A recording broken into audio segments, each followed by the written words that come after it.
Los abuelitos, historia de terror de inicio. Sé que te va a costar mucho trabajo creerme esto que te voy a contar. A las pocas personas que les he compartido mi historia, gente cercana y que aprecio mucho, acaban mirándome desconfiados y creyendo que estoy inventando todo, pero está por demás decirte que lo experimenté en carne propia, que lo vi con mis propios ojos y que son recuerdos muy difíciles de olvidar. Pero si te soy sincero, también entiendo su desconfianza en mis palabras, porque si yo no lo hubiera vivido tal vez tampoco lo creería. Todo este horror empezó un domingo en la tarde, te estoy hablando de finales de los años 80 s. En aquel entonces yo tenía unos 18 años, habíamos acabado de comer y mi papá había traído algunas películas de Jackie Chan del videoclub. Nos acomodamos todos en la sala, mi mamá nos había hecho palomitas con caramelo, nos esperaba una buena tarde, pero apenas puse la cinta en la videocasetera la luz se fue, todo se quedó en silencio por unos segundos, y entonces el cuadro con la foto de los abuelos que estaba en medio de la pared frente a nosotros,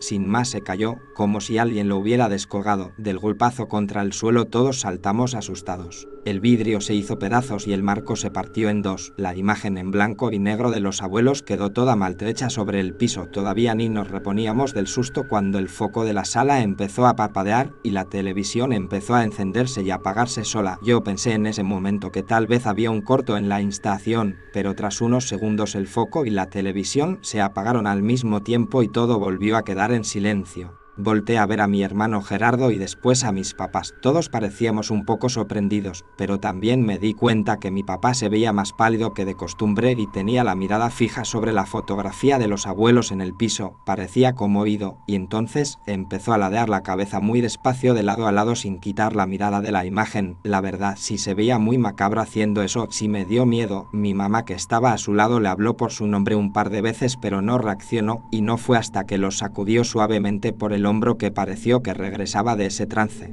Por un momento se nos quedó mirando extrañado, sin decirnos una sola palabra, y sin más se levantó del sillón como un autómata y se dirigió hacia la cocina. Nosotros nos quedamos más que desconcertados por ese raro comportamiento de mi papá sin saber qué hacer. Cuando regresó traía una escoba y un recogedor, se fue detrás del televisor hacia donde estaba lo que quedaba del marco. Antes de empezar a barrer los pedazos de vidrio recogió la foto y se le quedó mirando otra vez. Entonces vimos cómo se le empezaron a escurrir sus lágrimas. Se volteó hacia nosotros y nos dijo que su mamá había muerto. Los tres nos quedamos sin habla. ¿De qué estaba hablando? ¿Por qué nos decía eso? Entonces mi mamá le preguntó alarmada si le habían avisado al teléfono de su trabajo sobre el fallecimiento de la abuela. Mi papá solo movió la cabeza negativamente. No me había percatado, pero sus movimientos eran cada vez más lentos. Entonces mi mamá, intrigada, se levantó del sillón y le preguntó que cómo sabía que había muerto la abuela. Entonces mi papá nos dijo muy despacio y quedito, como si fuera un secreto: se vino a despedir. La respuesta de mi papá nos dejó helados. Mi mamá corrió a abrazarlo. Gerardo y yo también nos levantamos a confortarlo y después le quitamos la foto de los abuelos de las manos y empezamos a barrer los pedazos de vidrio. Mi mamá lo agarró por el brazo y se lo llevó a su recámara, y mientras recogíamos aquel desastre Gerardo me preguntó si recordaba cuándo fue la última vez que habíamos visto a los abuelos. Yo traté de hacer memoria y caía en cuenta que ya tenía mucho tiempo, quizá más de 10 años, cuando yo tenía unos 8 y él unos 5. En ese momento me pasó por la mente una pregunta que ya me había hecho tiempo atrás: ¿por qué mi papá nos alejó de ellos? Pero por más que tratamos de hallar una razón o motivo no pudimos encontrarlo.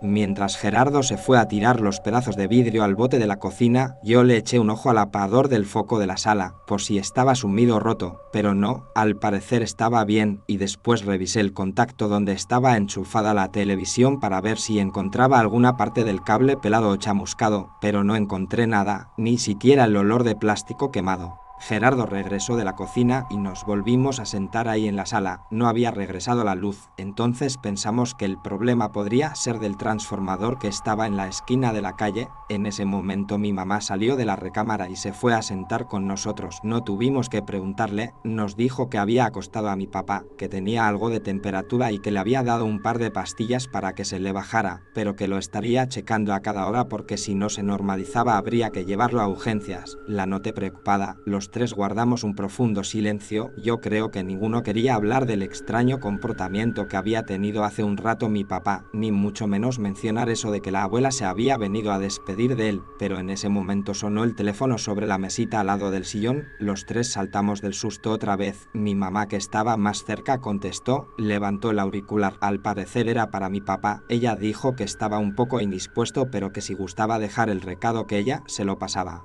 En ese momento vi el rostro de mi mamá entristecerse, y después dijo un sí, gracias apagada, colgó el auricular y agachó la mirada como apenada. Mi hermano y yo nos le quedamos mirando llenos de curiosidad. Ella apretó los labios y a pesar de que sus ojos se humedecieron, sé que se aguantó las ganas de llorar, y con voz entrecortada nos dijo que había llamado a un pariente de mi papá, para avisarle que su mamá había muerto por la mañana, que la velarían en su casa y que mañana la enterrarían en el panteón del pueblo. La noticia nos cayó como balde de agua fría. Me quedé en silencio, tenía un nudo en la garganta, aunque habíamos convivido poco tiempo con ella en los últimos años. Sé que mi familia la quería muchísimo, al menos yo tenía muy gratos recuerdos con ella en mi infancia, durante las vacaciones de verano cuando la visitábamos cada año, pero también nos quedamos muy desconcertados y hasta asustados. ¿Cómo supo mi papá que la caída del cuadro era la abuela despidiéndose de él minutos antes de esta llamada? Mi mamá nos abrazó y empezó a llorar quedito. Yo, a pesar de sentirme muy triste, no podía dejar de pensar si todo esto no era más que una gran coincidencia de situaciones. Muy pronto me daría cuenta de que no, que nada pasa al azar en esta vida, pero esto solo era el inicio de una larga y amarga pesadilla.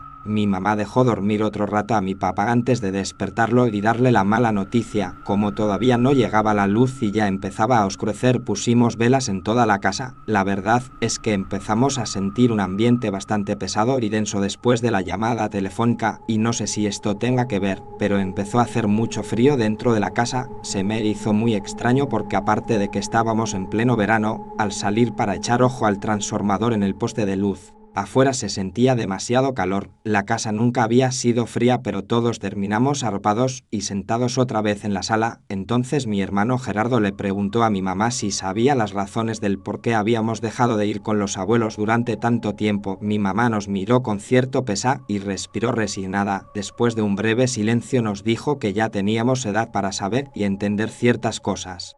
Se levantó del sillón y se fue hacia la cocina mientras nos preguntaba si queríamos un café. Gerardo y yo nos quedamos mirándonos, intrigados. Hasta ese momento no me había pasado por la cabeza siquiera de que hubiera algún tipo de secreto oscuro en la familia. Sabíamos del distanciamiento de mi papá con los abuelos, pero al menos yo pensé en todo este tiempo que era algo normal cuando se tienen diferencias de pensamientos o ideas. Ya en algunas ocasiones mi papá nos había comentado que el abuelo a veces podía llegar a ser un hombre bastante duro y testarudo, pero que en el fondo era una buena persona. En ese momento llegó mi mamá con una charola con nuestros cafés, la puso en la mesa de centro y se acomodó de nuevo en el sillón. No tuvimos que preguntarle, yo creo que le bastaba ver nuestras caras para saber que estábamos más que ansiosos por conocer el misterio que había detrás de este alejamiento. Entonces nos empezó a contar que la abuela era una especie de curandera para ciertas enfermedades que a veces la medicina no podía tratar, que conocía las propiedades de las plantas y las hierbas, y que practicaba ciertos rituales y maleficios. Entonces Gerardo la interrumpió diciendo que la abuela era una bruja. Mi mamá se quedó callada por un momento, como tratando de encontrar las palabras adecuadas, pero finalmente asintió con la cabeza, pero nos recalcó que era lo que se consideraba una bruja blanca, que aquel conocimiento que tenía, heredado a su vez por su propia abuela, lo usó para curar de espantos, algo parecido a un exorcismo, para romper hechizos o brujerías, para hacer el bien a todo aquel que lo necesitara, y que por eso la gente del pueblo y los alrededores la quería mucho, porque los había heredado cuando ya nadie les daba ninguna esperanza, a pesar de los riesgos a los que se enfrentaba al lidiar con esas fuerzas oscuras que más de una vez estuvieron a punto de quitarle la vida.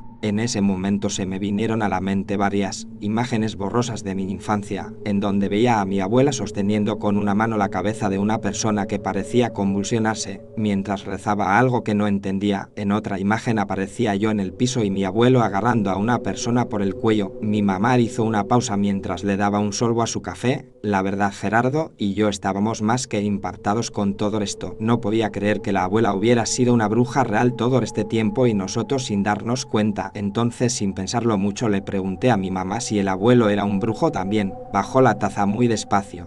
Por su reacción supuse que esto se pondría peor, y entonces escuchamos la voz de mi papá desde la puerta de la recámara: «Tu abuelo es un naval». Todos saltamos del susto, no esperábamos que ya se hubiera despertado. Se acercó a nosotros y se sentó al lado de mi mamá y la abrazó. Parecía estar más tranquilo, aunque se seguía viendo muy pálido y ojeroso. Tomó un sorbo de café de la taza de mi mamá y continuó diciéndonos que un naval es una persona con el conocimiento para poder transformarse en su tonalli, el animal que es su protector y su guía desde su nacimiento. Esto era más que alucinante. En algún momento pensé que todo esto era una broma pesada, un mal chiste. En ese momento no pude asimilar todo lo que nos estaban diciendo. Mi papá continuó y nos dijo que el abuelo conoció y aprendió todo sobre el navalismo de su tío abuelo, pero que siempre trató de mantenerlo alejado a él y sus hermanos de todo esto. A pesar de eso, empezaron a tener problemas con algunos de los rancheros del pueblo, porque hubo una temporada en que empezaron a aparecer muertos. Muchos de sus animales de corral o de plano ya no aparecían, y también los sembradíos de maíz aparecían destrozados de la noche a la mañana. El rumor de que su abuelo era un naval no era algo nuevo, pero hasta ese día nadie lo había podido comprobar. En algún momento, antes de que me enviaran a trabajar a Puebla, su abuelo me confesó que sí hubo un tiempo, cuando era más joven, en que no podía dominar completamente a su tonalli y acababa robándose algunos animales de los vecinos, o destrozando los sembradíos de maíz, o correteando a personas por la madrugada en el bosque,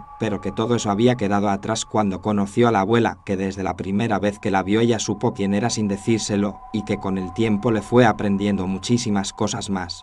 En ese momento mi papá tuvo un ataque de tos que le impidió seguir contándonos del abuelo. Mi mamá lo recargó sobre el sillón y mi hermano Gerardo corrió a la cocina por un vaso de agua. Una vez que le dio unos sorbos, quiso seguir contándonos, pero vimos cómo empezó a temblar como si tuviera escalofríos. Mi mamá le tomó nuevamente la temperatura. Tenía cerca de 38 grados. Teníamos que llevarlo a urgencias, pero entonces mi papá se negó. Nos dijo que de nada serviría, que no iban a poder hacer mucho por él ahí, que por favor hiciéramos las maletas para irnos a despedir de la abuela. Mi mamá protestó y le dijo que lo que necesitaba era un hospital y que no podía conducir así como estaba. Fue entonces que volteó a verme y le dijo: «Pero Joel sí puede», y me estiró la mano con las llaves de nuestro viejo automóvil. Algo que nunca le dije a mis papás es que me ponía muy nervioso al manejar, que era una de las cosas que más odiaba hacer, pero esto era una situación urgente. Preparé mi maleta y entre Gerardo y yo subimos a mi papá en los asientos traseros del carro junto con mi mamá. Mi hermano ocupó el asiento del copiloto. Yo encendí el motor. No sé si llamarle buena suerte, pero nuestro carro era automático, porque me ponía más nervioso cuando tenía que meter velocidades. Aún así se me jaloneó un poco, pero apenas habíamos avanzado algunos metros cuando mi mamá angustiada me dijo que no había apagado las velas que pusimos en la casa. Cené, pero no apagué el carro. Me bajé rápido y me regresé corriendo a la casa. Al abrir sentí una brisa helada que provocó un escalofrío que me recorrió todo el cuerpo, y al entrar te podría jurar que vi de reojo por un instante a una mujer vestida de blanco sentada en la sala. Me dio miedo y no volteé. Me apresuré a apagar todas las velas y de paso revisé las llaves del gas y me apresuré a la puerta, pero al salir sentí que alguien me respiró en la nuca. Solo sentí cómo se me erizó el cabello. Corrí otra vez hacia el carro y al echarle una última mirada a la casa, me pareció volver a ver a aquella mujer vestida de blanco entre las cortinas de la ventana de la sala. Al subirme al carro no les comenté nada. Tomamos la salida a la autopista México-Puebla con dirección a Veracruz cuando ya había anochecido. Por ser domingo no había mucho tráfico y a pesar de que iba muy nervioso por manejar en autopista, íbamos a buen ritmo. No recordaba muy bien cómo llegar al pueblo de mis abuelos, pero sería cosa de unas 3 o 4 horas, para que antes de llegar a Tehuacán tomáramos la desviación hacia Santa María Alta. En ese momento miré a mi papá por el retrovisor. Se veía más pálido y por momentos jalaba el aire por la boca con dificultad. Nunca lo había visto así, siempre había sido un hombre muy fuerte. La verdad es que me sentía muy desesperado,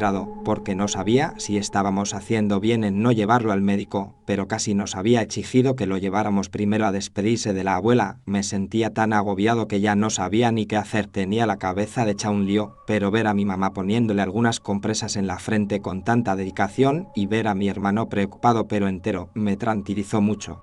Fue un camino largo y bastante silencioso, cada uno iba sumido en sus propios pensamientos. Yo tenía tantas preguntas que me abrumaban, pero sobre todo no podía comprender todo lo que estaba pasando. Hace unas horas éramos una familia común y corriente a punto de disfrutar su tarde de domingo viendo películas y comiendo palomitas, y ahora estábamos a media carretera, yendo al funeral de una abuela que no había visto en 10 años, con un papá enfermo, mientras intentaba asimilar que era nieto de una bruja y un nahual. Esto era realmente desquiciante. Mi hermano me sacó de mis pensamientos para avisarme que la desviación a Santa María Alta estaba más adelante. Entramos al pueblo un poco antes de las 12 de la noche. No era muy grande y me pareció que no había cambiado mucho desde la última vez que estuvimos por aquí. Pasamos entre el ayuntamiento y el parque y nos detuvimos un momento frente a la iglesia para preguntar por un hotel. Lo había estado pensando bien durante el camino y mi papá necesitaba atención médica antes de llegar a la casa de los abuelos, pero todo parecía desierto. En ese momento mi papá nos dijo con una voz muy rara: "Ora pro nobis", mientras nos señalaba con su mano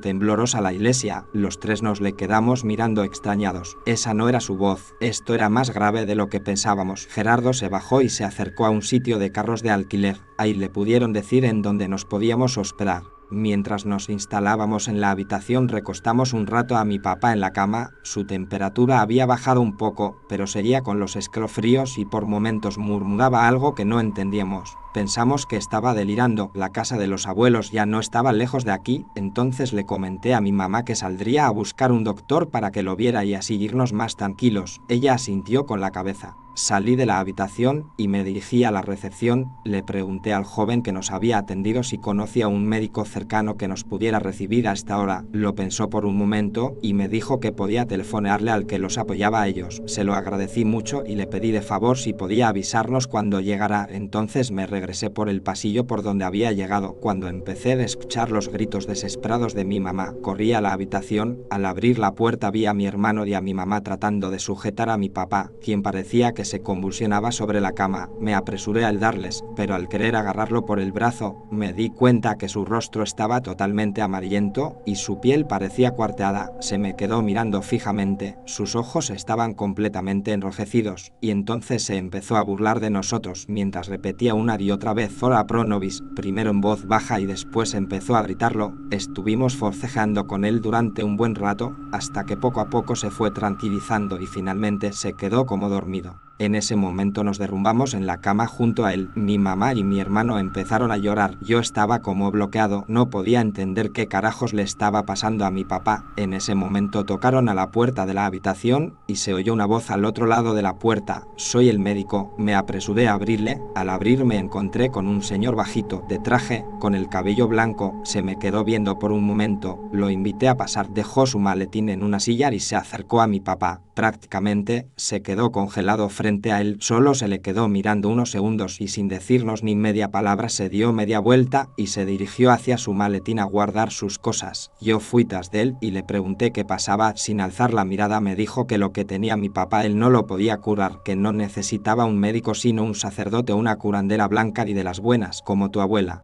En ese momento me quedé más que sorprendido. ¿Cómo sabía quién era mi abuela? Aquel señor no nos dio tiempo a preguntarle nada más. Nos sonrió muy amablemente, agarró su maletín, nos dio las buenas noches y antes de salir nos dijo que a lo mejor mi abuelo le había aprendido algo a la abuela, que lo lleváramos con él. No sé cuánto tiempo tardamos en reaccionar después de haber escuchado lo que nos dijo el médico. Sin pensarlo más, entre los tres envolvimos a mi papá en las mismas sábanas de la cama, lo cargamos y lo subimos al coche. En ese momento se acercó a la ventanilla el muchacho de la recepción. Mientras encendía el motor le comenté que regresaríamos hasta mañana por nuestras cosas y le pregunté si sabía cómo llegar a la casa de la familia Panco. Me dijo que al salir a la calle principal del pueblo diera vuelta a la izquierda y de ahí todo derecho, que no había pierde porque era el único camino que había, pero que tuviera cuidado porque era un sendero muy peligroso. Apenas terminó de explicarme se escuchó un gran estruendo en el cielo que nos estremeció a todos, y en cuestión de segundos empezaron a caer las primeras gotas y después a llover muy fuerte. Apenas salimos del pueblo nos encontramos con la vereda que nos había comentado el muchacho de la recepción. En verdad era muy angosta, apenas y cabía el carro, y lo que había olvidado era que el sendero subía hacia la falda del cerro. De un lado teníamos una pared de tierra y arbustos y del otro una barranca que parecía bastante profunda. Con solo verla me tensé mucho y empecé a sudar. La lluvia apenas y me dejaba ver, y ya te había mencionado mi escasa experiencia para manejar. Estuve a punto de ponerme a llorar ahí por mi desesperación, pero no teníamos de otra. Traté de avanzar lo más despacio que pude y empecé a subir aquella pendiente.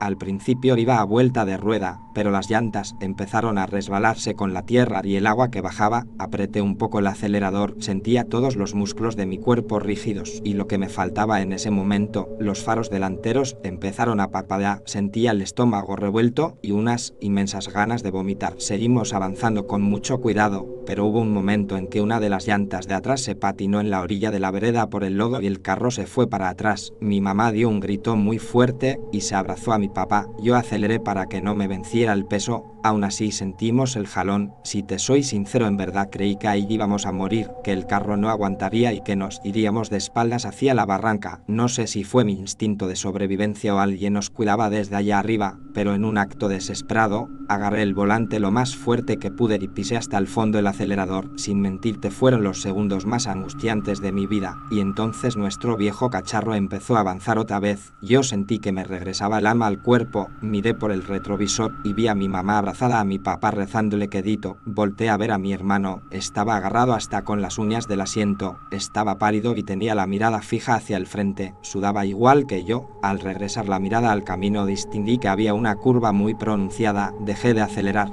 Al pasarla frente a nosotros apareció casi como un milagro la cabaña de los abuelos. La lluvia nos dio tregua un momento y me estacioné frente a ella. La puerta estaba abierta, le dije a mi mamá que nos esperara, que íbamos por el abuelo. Gerardo se bajó conmigo y caminamos hacia la casa. Apenas entramos nos llegó un aroma muy fuerte a incienso y ocote. La sala estaba medio oscura, alumbrada solo por algunas veladoras. En medio de aquella estancia, sobre una mesa de madera, estaba recostada la abuela, vestida toda de blanco y rodeada por muchísimas rosas rojas. En cada esquina de la mesa había un pequeño cirio, y alrededor de la abuela había algunas cuantas personas sentadas. En ese momento se levantó el abuelo de su silla. Me pareció enorme, mucho más alto de lo que recordaba, y empezó a caminar muy despacio hacia nosotros. Se detuvo a unos pasos y nos miró de arriba abajo. Tenía una mirada muy penetrante. Entonces la dureza de su rostro se desencajó en una grata sonrisa. Sin decirnos una sola palabra nos abrazó a los dos al mismo tiempo. Sé que es muy extraño y no lo puedo explicar, pero no tuvimos que decirle nada. Solo salió de la casa hacia el carro a grandes zacadas y nosotros detrás de él. Al verlo mi mamá corrió a su encuentro, la abrazó muy fuerte y le dijo que todo estaría bien. Abrió la portezuela y cargó a mi papá en sus brazos como si fuera un niño pequeño. Lo metió a la casa. Lo primero que hizo fue llevarlo al lado de la abuela. Mi papá reaccionó al verla y estiró su mano para acariciar su mejilla. Tengo que confesarte que ese ha sido uno de los momentos más tristes de mi vida. Ya no aguanté más y empecé a llorar abatido. Mi mamá me abrazó y lloró conmigo. Así estuvimos por un momento. Entonces mi abuelo se encaminó hacia la recámara de mi abuela. Los tres nos fuimos tras él. Entró y dejó suavemente a mi papá en la cama. Al lado había un pequeño altar sobre una vieja mesa de madera, con algunas veladoras y jarros, varios frasquitos con líquidos espesos de diferentes colores, un libro muy grueso con una pasta de madera negra que parecía una Biblia pero no lo era, y varios rosarios de madera y de plata. El abuelo tomó primero uno de los frasquitos de color amarillo, vertió un poco en sus manos y empezó a frotar el cuello, los hombros y finalmente los brazos de mi papá, mientras rezaba para sí. Después abrió el libro y le colocó uno de los rosarios de plata alrededor.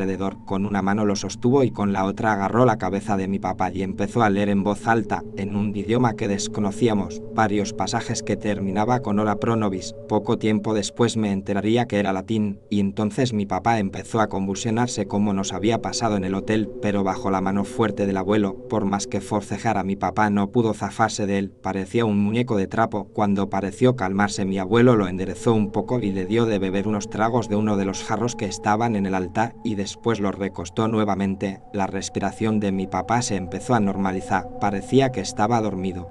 Al voltear a vernos mi abuelo nos sonrió, nosotros no pudimos ocultar nuestras caras de susto. Entonces jaló una de las sillas que estaban ahí, se sentó, parecía muy cansado, se secó el sudor con su eterno pañuelo en la bolsa de atrás del pantalón, recuperó un poco el aliento y entonces nos empezó a platicar que la abuela en algún momento de su juventud se había dedicado a la brujería negra, que llegó a ser muy poderosa y que fue capaz de manipular el clima y controlar el fuego en su cuerpo, y que él en ese entonces era un aprendiz de naval con muchas dificultades para controlar a su tonai, por lo que a veces podía ser muy peligroso, pero que al conocerse se enamoraron y quisieron tener una vida normal como la de cualquier persona, y entonces decidieron renunciar a la vida que habían tenido hasta ese momento, pero que no fue fácil para la abuela, ya que algunas personas del pueblo que estaban enteradas del conocimiento que tenía la empezaron a buscar para pedirle ayuda, para enfrentar brujerías de otras curanderas de magia negra, y que fue tanta su insistencia que acabó ayudando a algunas de ellas a las que ya nadie les daba ninguna esperanza, y vaya que les ayudó. Entonces el rumor se empezó a correr como pólvora por todo el pueblo y por algunos poblados cercanos, y la casa se empezó a llenar de gente rogándole por su ayuda. Su abuela sabía de antemano que muchas de estas matronas oscuras no se quedarían con los brazos cruzados y tratarían de hacernos daño. Su abuela hizo una protección para toda la familia, pero no fue suficiente, por eso decidimos enviar a su papá y a su tío a otro lado, a donde no pudieran dañarlos, y todo pareció funcionar bien durante muchos años, hasta llegamos a pensar que ya no intentaría algo más fuerte, nos confiamos, cometimos un error, dejamos que se acercara la familia, y en una ocasión cuando ustedes estaban aquí, su abuela recibió a una persona para curarla de espanto, pero uno de los acompañantes trató de atacarte a ti, Joel. Afortunadamente yo lo pude detener y desde ese momento decidimos poner otra vez distancia de por medio para protegerlos, pero ahora que su abuela se ha convertido en un ser de luz, muchas de aquellas brujerías cayeron sobre tu papá, pero tanto él como ustedes van a estar bien,